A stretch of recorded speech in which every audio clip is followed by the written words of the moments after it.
When we think of ancient Rome, it's impossible not to think of gladiators fighting in an arena on a circle of sand, surrounded by thousands of baying spectators. We're standing here in the Amphitheatre in Capua, which is a town that lies about 100 miles south of Rome, and it's the place where Spartacus would have fought. And a day in the arena would have been a very exciting event for Romans. It's good to compare it to a sporting event in modern day society because many of the things haven't changed even in 2,000 years. So you can imagine huge crowds walking to the arena, which is like the modern stadium. There would have been boys and girls running along with their parents. There would have been pickpockets working the crowd trying to steal. There would have been beggars on their knees, lepers, people like that, looking for money, begging for alms, priests and priestesses intoning prayers, and the important people in their litters coming along, carried by their slaves to see the match of the day.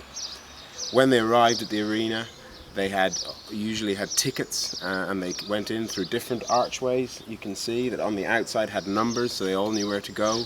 The lowest seats nearest the arena were those for the rich and famous and the important, and for the man who had sponsored the day's events. His name was the editor.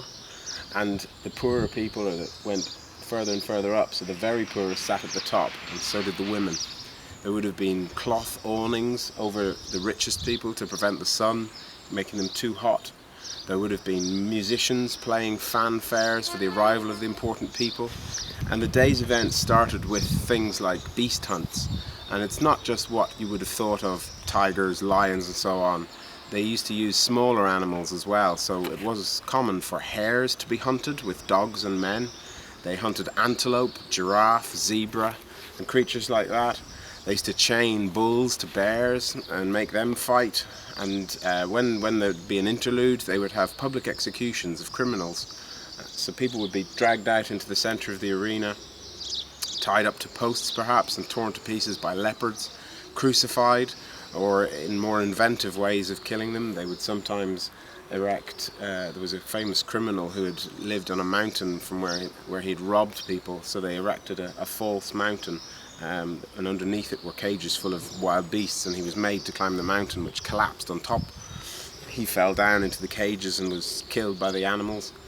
It sounds very awful to us nowadays, but to the Romans, for whom blood sacrifice was an important part of life, the public display of justice was a good way of the state showing that this was what happened to wrongdoers, and for the public to see the punishment being actually meted out. So very extreme, but very, very popular. And then as the day went on, there would have been gladiator fights between lesser fighters to start with, and through the day more and more better fighters would have fought, until at the end of the day the climax of the day's entertainment would have been perhaps the champion of Capua against the champion of another town. And there would have been bet makers working the crowd, giving odds, taking money, men selling fruit and drinks, and people shouting their support for their champions. The noise level would have been incredible, just like in a modern stadium. When this was fully built and filled with perhaps 20,000 people, the noise levels would have been absolutely deafening. And certainly I find it very, very easy to feel perhaps what it would have been like 2,000 years ago to see this, to see someone like Spartacus standing on the sand and fighting somebody and winning.